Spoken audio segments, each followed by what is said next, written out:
Hello nerds, welcome to Out of the Box Games. I'm the Munchkin, and today we'll be talking about some improvements for your Secret Lair Angel deck. This deck is definitely playable right out of the box, but if you want to juice it up even more, consider these upgrades and alternatives. Speaker of the Heavens. Replace Chubs of the Dunkin' Donuts with Resplendent Angel. For just 2 more mana, you get a far more superior option. Resplendent Angel offers a stronger creature with flying that capitalizes on its angel type. While also creating angel tokens, it also has boost ability and stronger stats right out of the gate. Only downside here is that Resplendent Angel is not cheap, as it currently sits around $30. Angel of Vitality. Move over Angel of Vitality and make room for Angel of Jubilation.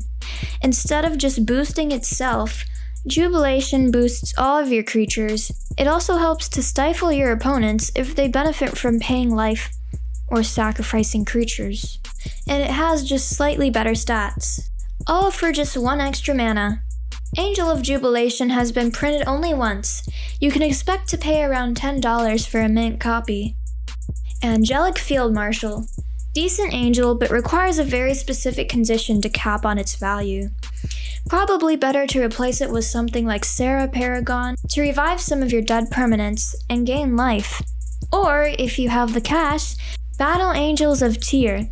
Serra Para can be had for around $5, and Battle Angels is around $20.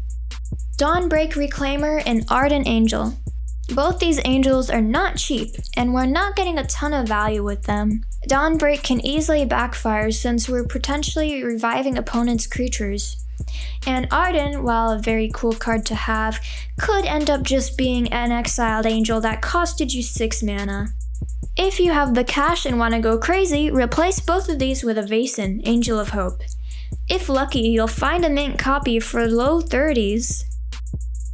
Cleansing Nova. Austere Command. I'm not a big fan of offensive cards in an angel deck. We have sufficient life gain, we shouldn't be wiping out our own creatures or artifacts and enchantments. So we should be able to take a beating and stay in the game. Therefore, it's better we focus on defense. So scrap Cleansing and Austere, cause we can make a huge upgrade with Teferi's Protection and Akroma's Will. These cards aren't cheap, so if you need a more budget option, get Flawless Maneuver. Dismantling Wave. Meh, this card is unnecessary. Let's throw in Cleric Class. For just 1 white, we get an extra life as well as potential counters, which this deck wants. And we get a pretty big payoff for the final mana investment, returning a creature to the battlefield and gaining life equal to its toughness. One of the best case of scenarios being that we return Angel of Destiny for 6 life and a potential good game thereafter. Best of all, this card is super cheap, for less than a small fry at McDonald's. Ba-da-ba-ba-ba. Invoke the Divine. This card has life gain synergy, but it's already a life gain deck, so do you really need to pay 3 mana to get that? What's likely better is the fact that you can destroy an enchantment or artifact, which could potentially free up one of your angels or other permanent. But I would argue just swap this card for Rebuff the Wicked. For just 1 white, you can protect a key permanent you control at instant speed. Rebuff is the price of a McDouble. Ba-da-ba-ba-ba. Mazemind Tome. Decent utility, but a better option would be Staff of Completion. Because for just 1 more mana, you get a 1 mana source. You can proliferate and draw a card. All this for just paying some life. You can even untap the stat for 5 mana, and repeat this process all over again. Cheapest version of this card should run around $5.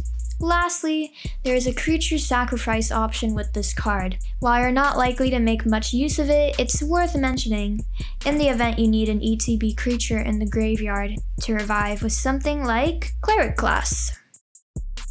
Cosmos Elixir. There's a couple creatures that would offer more card draw. One is Esper Sentinel, which costs just 1 white mana.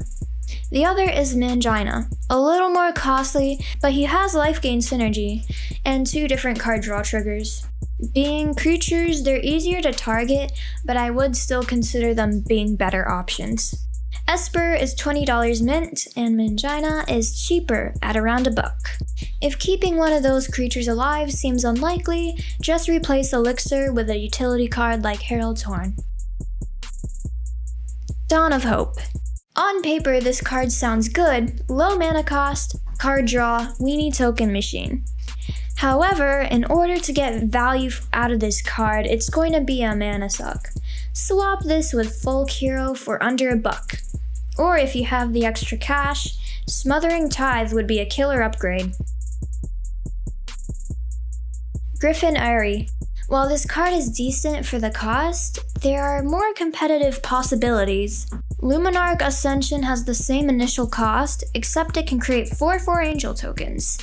And it can do this repeatedly, so as long as you have the mana to feed it, the only downside is that you need to get 4 quest counters on it first, which shouldn't be too difficult.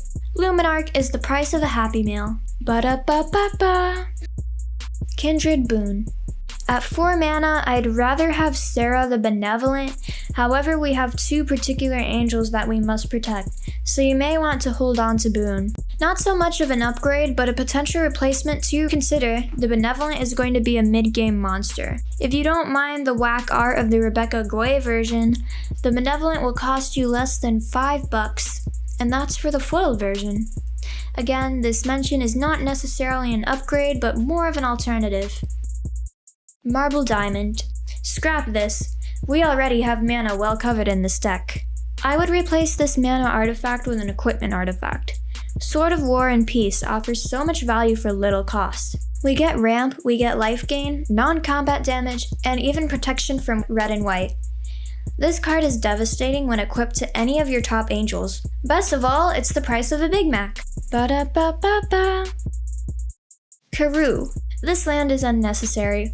Cut it for Faceless Haven, which gives us our second best creature land to attach Exalted Deeds to. We also get a 4/3 flyer with Vigilance in response to a board wipe. It's also cheap at just 20 cents. The only caveat is that we need snow lands for a basic land base in this deck. Otherwise, we won't be able to utilize Faceless Haven. Mindstone. I know some people love this little artifact, but it's really not necessary in this deck, cause our mana base is already solid and we have card draw well covered. Cut this for Mana Vault. This gives us the best card to attach Exalted Deeds to. A mint Mana Vault tends to hover around $6 at the cheapest. I would argue it's a requirement for this deck. Plains. As prior mentioned, if using Faceless Haven, we need to replace all the basic lands with snow lands. It also caps on Search for Glory since you need snowlands to gain life before casting it. Basic snowlands can be had for very cheap, so it's a budget investment. So now you're ready to kick even more butt with this amazing deck and make even more people hate you in the process. If you've already subscribed, thank you very much for that. Otherwise, please make sure you do. Also, like this video and share it. Thank you so much for watching, and we'll see you nerds in the next video. Bye!